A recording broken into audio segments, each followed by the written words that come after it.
네, 이승원의 세계는 그리고 우리는 함께하고 계시고요. 오늘 세계는 코너에서는 어제 있었던 일본 참의원 선거 결과에 대해서 일본 내에서는 어떤 해석이 나오고 있는지 일본 현지 연결해서 잠시 짚어보도록 하겠습니다. JP뉴스의 이지호 기자 연결합니다. 나와 계시죠? 네, 안녕하세요. 네, 안녕하세요. 네, 어제 자민당 그리고 공명당 연립 여당이 전체 의석의 과반을 확보했습니다만 헌법 개정을 위한 정족수 3분의 2는 채우지 못한 상황이죠? 네, 어제 21일 일본에서 참의원 선거 투개표가 있었는데요. 네. 많은 언론들이 예상한 대로 자민 공명 연립 여당이 어제 선거로 전체 의석의 과반수를 획득했습니다. 반면 네. 개헌. 이번 선거에서 큰 네네. 주목거리는 이제 역시 개헌 발의 가능 의석수인 3분의 2, 즉 연립 여당을 비롯한 개헌 찬성파가 네네. 164석을 가져갈 수 있을까였는데요. 네. 하지만 이제 그 후보단이라든 야권이 거대 네. 여당을 상대로 분투를 했고 나름 선정하면서 이를 저지했습니다. 네. 아베의 압승이다 이런 얘기도 있고 절반의 승리다 이런 얘기도 있고 여러 가지 이제 기사의 제목들이 달리고 있는데 실질적으로 일본 언론들은 주로 어떻게 평가를 하고 있나요? 자민공명 연립 정권이 네. 과반수를 획득할 것이라는 네.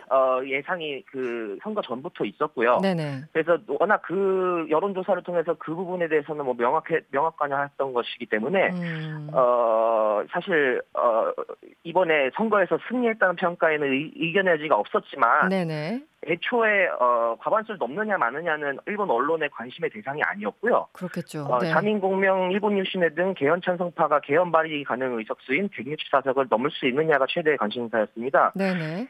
그래서 이번에 뚜껑을 열어보니까 연립여당과 일본 유신회의 16석을 포함해서 총 157석으로 나타나서 이제 개헌에 찬성하는 일부 무소속 의원을 포함하더라도 네.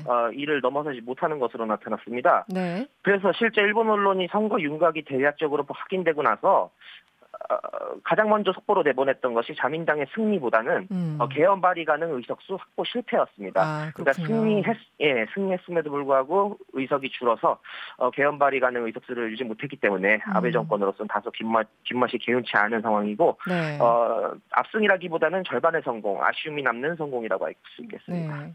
아베 총리 입장에서는 사실 솔직하게 이 3분의 2를 채우는 게 목표였을 텐데 그런 면에서 보면은 실패라는 어떤 평가도 인색한 건 아닌 것 같고요. 아베 총리가 선거 앞두고 이 한국 때리기를 통해서 그 내부의 보수층 결집에 나섰다 이런 분석도 있었고 우리 이지호 기자도 지난주에 전화 연결했을 때 아베 총리가 일본 연금 문제 등 국내적으로 코너에 밀리니까 한마디로 한국 때리기로 선방하는 것 같다. 시선을 분산시켰다. 이런 지적을 하셨어요. 그런 면에서 본다면 아베는 지금 어느 정도 그 효과를 본 걸까요? 방금 말씀하신 대로 어떻게든 자신의 임기 내 개헌을 실현하고픈 아베 정권 입장에서는 결코 만족스럽지 못한 결과에는 분명한데요. 네. 다만 전번에도 말씀드렸다시피 6월 국회 종반에 그 연금 보고서 파문 등 아베 정권에 큰 악재가 있었습니다. 네네. 그래서 당시 한 자민당 간부는 이번 선거에서 큰일 날지도 모르겠다면서 걱정하기도 하는 등 이제 당내에서는 이제 선거에서 패할 수 있다는 불안이 실제 존재했는데요. 네. 그런데 이 오사카 G20과 이제 한국에 대한 반도체 수주의 수출권으로 국내 이슈가 이제 선거 전에 딱 사라졌습니다. 이제 언론 보도에서요. 네.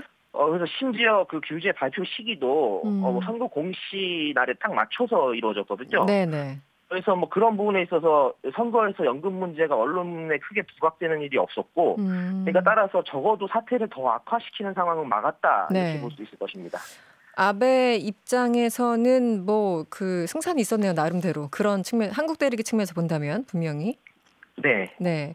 그리고 아베 총리가 선거 끝나고 아사히 TV와 인터뷰를 했습니다.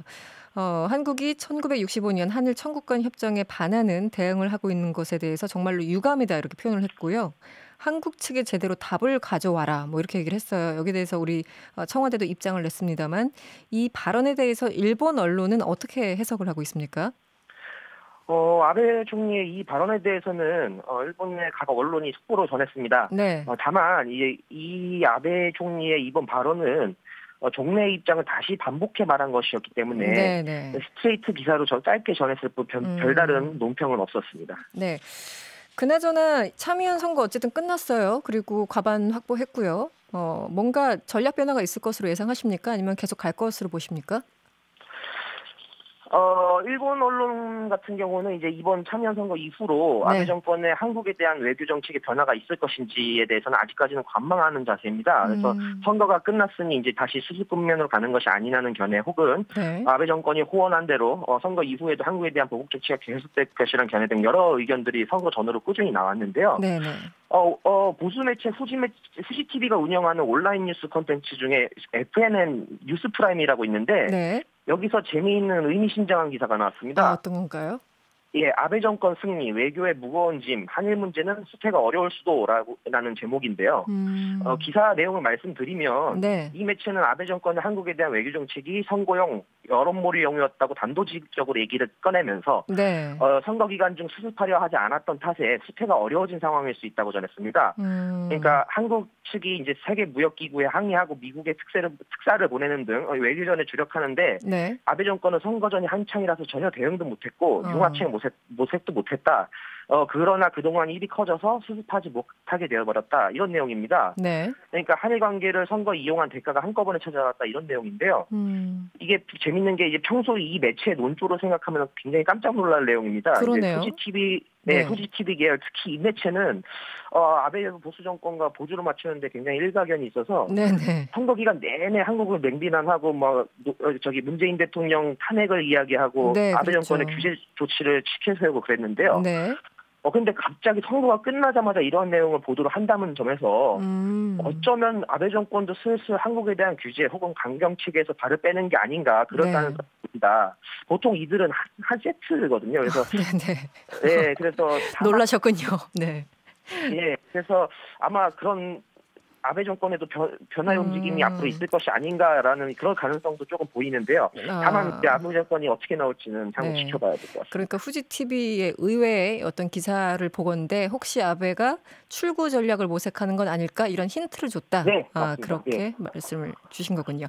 알겠습니다. 오늘 말씀 고맙습니다.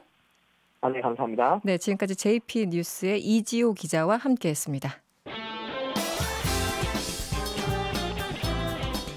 여러분의 퇴근길을 꽉 채워드립니다. 평일 저녁 6시 5분 이승원의 세계는 그리고 우리는